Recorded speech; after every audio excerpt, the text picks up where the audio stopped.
seminary like? How far into it are I'm you? only in my first semester, so I'm fresh. Oh, you just started. Okay. Yep, I just started. Yeah. But so far, I really, really enjoy it. After high school, I went to an automotive and diesel repair school. That's kind of what I did post Oh high school. gosh. And then, but yeah, some seminaries, and Pittsburgh Theological Seminary is one of them, has a kind of a pathway for those who don't have a bachelor's degree. Okay. So I was admitted via Well, that. I would think if you end up in the mission field, that would come in handy as well. Um, it Yep. seems Yep. like every foreign country I go to, there's big smelly diesel trucks rumbling around. Yes, yeah, I have used those skills in other countries already. Wow. So I was first introduced to Dallas Willard internship that took place in Columbus. So we would be essentially doing cross-cultural ministry, but within your city. And so some of the readings came from the Divine Conspiracy from Dallas Willard, and just really, really enjoyed it. Thinking through and processing through other texts that I've been reading, and he kind of just brought them all together into one kind of cohesive unit. We're talking about salvation today. And the subject for Sunday, for Palm Sunday, is salvation and healing, and what those things mean. What types of things are happening in your brain and your heart as far as what the gospel is, and what this life is that Jesus called us to. I think Dallas Willard has just a big view of God. Like,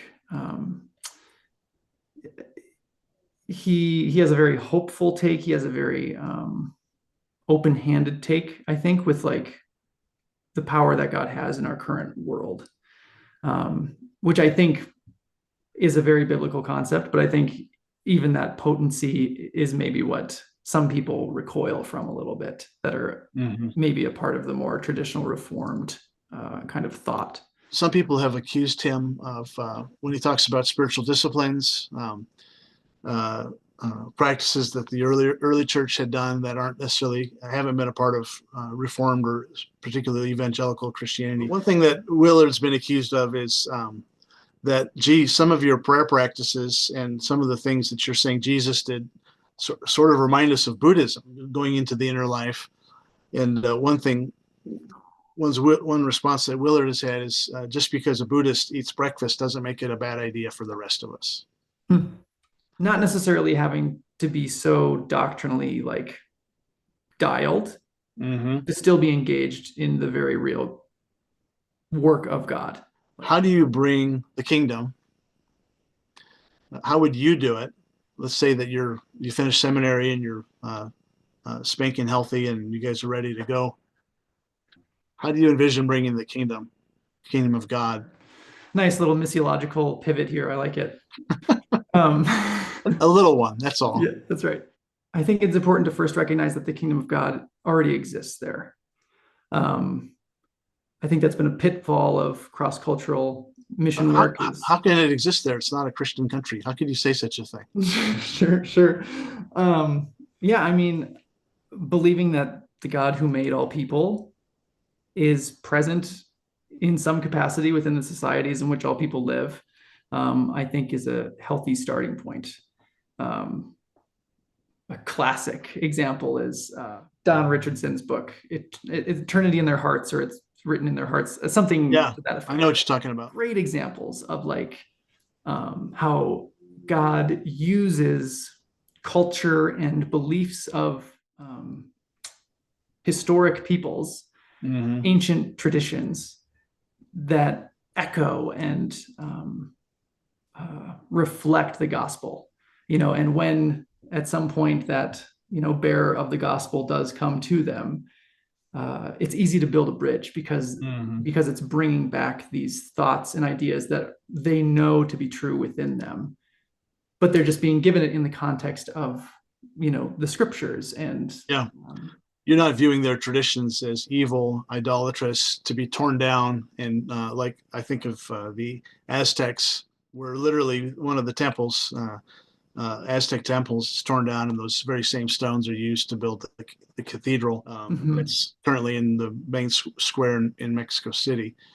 You're talking about things like C.S. Lewis coming to faith, or coming back to faith, through the wonder of Nordic epics, with this idea that people are perceiving an alternate reality beyond the limited reality that he had embraced in his agnosticism or whatever. So in other words, it's not just they have nothing and we're going to bring everything, but that God's already doing work there. The kingdom's already there, and you're looking for the kingdom and building bridges to it. Mhm. Yeah, yeah, exactly. What's an example of good news in general? If someone has good news, uh, what does that mean? Um, yeah, I would say I think it's like something unexpected or something hoped for that in some way positively affects your life. I think that's how I would like That's really good. describe it. Yeah. Another Dallas Willardism is don't believe anything bad you hear about God. His point is that some of what we call good news actually is not particularly good news, but we seem to overlook that because it's our understanding of what the good news is. You know, if that's the gospel, then it doesn't feel like good news. I guess the good news is that everyone's on their way to eternal conscious torment, but luckily you're not, since you talked to me, if you responded in the right way. But that to me, I suppose that view could be fit your definition of something unexpected and hopeful. Sure. I think one of those things he calls that the good news is solely about atonement. Yes. You know, that atonement in and of itself, the removal of sin and sin guilt, that is the good news. That's it. And I feel like he has a lot to say about how that is a core component, but it is not in its entirety. Yeah, he calls that the gospel of sin management. Yeah. You engage in have an interactive engagement with the atonement, and then now your future destiny is resolved because sin has been resolved. Doesn't necessarily speak to the transformation here on earth. The focus being maybe the transformation that happens later on.